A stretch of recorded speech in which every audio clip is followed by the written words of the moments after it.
తెలంగాణ పేపర్ను తీసుకుందాం. తెలంగాణ పేపర్ను తీసుకున్నట్టయితే అన్నదాత బలన్మరణం, మరొక ప్రాణం నేల కొరిగింది. తిండి పెట్టే రైతు బొందలగడ్డకు మోసుకపోవాల్సిన దుస్థితి దాపురించింది. మేడ్చల్ అగ్రికల్చర్ కార్యాలయంలో ఆత్మహత్య. మెదక్ జిల్లాకు చెందిన సురేందర్ రెడ్డి క్రాప్ లోన్ మాఫీ కాలేదని సుసైడ్ నోట్. నైరాశ్యంలో రాష్ట్ర రైతాంగం, రుణమాఫీ కోసం బ్యాంకుల చుట్టూ రైతులు. వరంగల్ కెనరా బ్యాంకు ముందు పురుగుల మందుతో ఆందోళన. ఆగస్టు 15న అందరికీ చేసామని సీఎం ప్రకటన. ఇప్పటికే సగం మందికి కూడా రాని రుణమాఫీ, సర్కార్ మోసం చేసిందంటూ రైతుల ఆగ్రహం. దయచేసి ఆత్మహత్యలు చేసుకోకండి హరీష్ రావు. సురేందర్ రెడ్డి కుటుంబానికి పరామర్శ. బీఆర్ఎస్ అండగా ఉంటుందని ప్రకటన. రుణమాఫీ చేయడంలో రేవంత్ సర్కార్ విఫలమైందనడానికి నిదర్శనం రైతు సురేందర్ రెడ్డి ఆత్మహత్య. రోజులు గడుస్తున్న బ్యాంకుల చుట్టూ తిరుగుతున్న ప్రయోజనం లేకపోవడంతో చివరకు ఆత్మహత్యలే శరణ్యమని రైతులు భావిస్తున్నారు.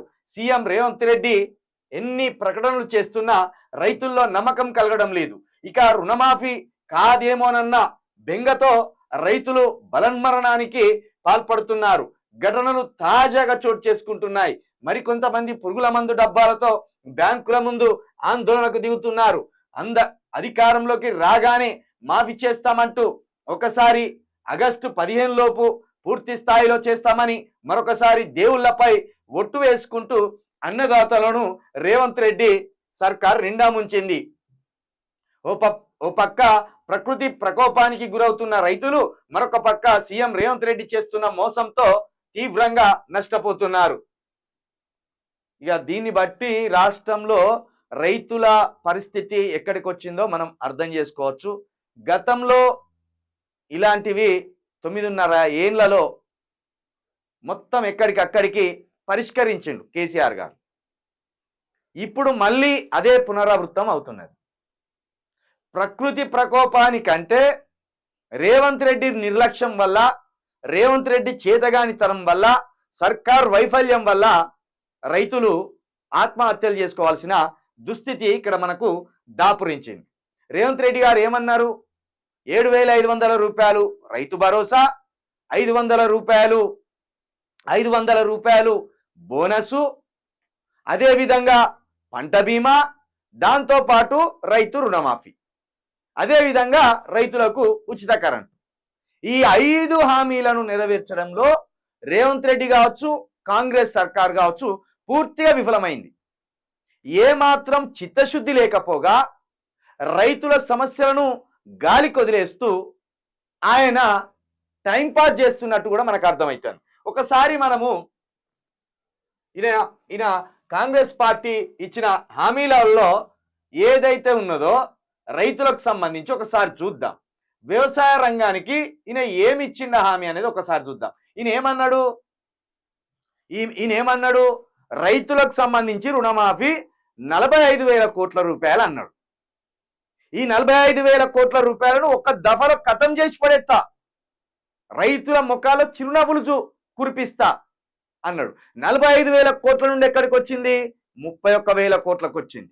31,000 కోట్లన్న పూర్తి స్థాయిలో ఒక దఫాలో కనీసం 2 దఫాలో ఉన్నాయన వేసిండా అంటే అది కాస్త కోత పెట్టి 7,000 కోట్లకి వేసిండు. 7,000 కోట్లలో మొదటి దశగా పడ్డాయని నమ్మించిండు. ఆ మొదటి దశగా 7,000 కోట్లు పడ్డాయో లేదో తెలియదు. తర్వాత మరొక 8,000 కోట్ల రూపాయలను వేసి మొత్తం 13,000 కోట్ల రూపాయలు వేసినామని నమ్మించిండు.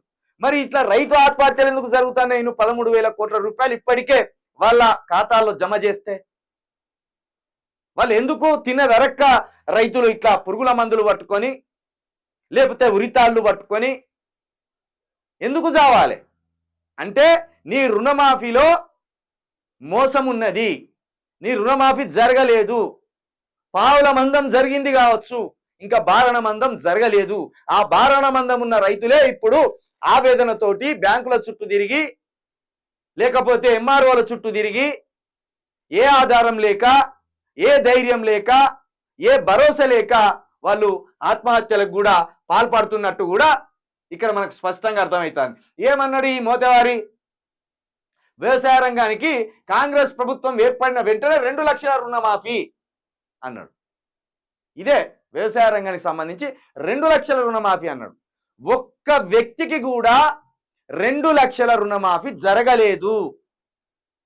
ఏ వ్యక్తికి కూడా 2 లక్షల రుణమాఫీ జరగలేదు.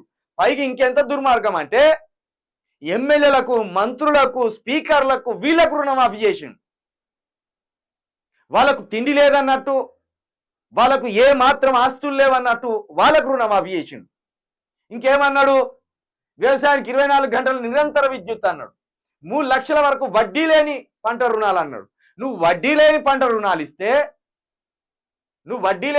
రుణాలు ఇస్తే దుర్మార్గుడా, వీళ్ళు రుణమాఫీ కోసం బ్యాంకులో చుట్టూ ఎందుకు తిరుగుతారు?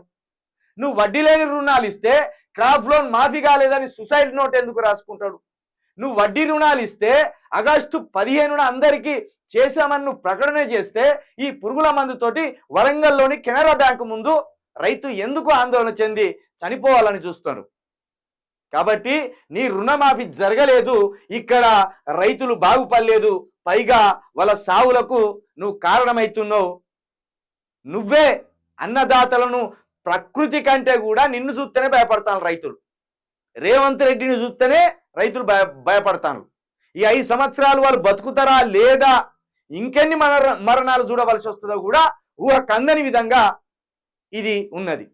కాబట్టి ఇప్పటికైనా మొద్దు నిద్ర మాని ఈ సర్కార్, ఇప్పటికైనా రేవంత్ రెడ్డి నువ్వు మానవీయ కోణంలో ఇందిరమ్మ రాజ్యం ప్రజా పరిపాలన అన్నావు కదా, నువ్వు ప్రజా పరిపాలన అంటే మానవీయ కోణంలో ఆలోచించాలి. విద్వేషపూరితమైన మాటలు, దాడులు చేస్తామనే సంస్కృతి ఇది మరిచిపోయి నువ్వు మానవీయ కోణంలో ఆలోచించాలి, మనిషిగా ఆలోచించాలి. అప్పుడు మాత్రమే నువ్వు ముఖ్యమంత్రిగా ఈ హామీలు నెరవేర్చగలవు. ఒకవేళ ఇవన్నీ నెరవేర్చలేము అనుకుంటే దిగిపో, అవసరమే లేదు, నువ్వు దిగిపోవాల్సిందే.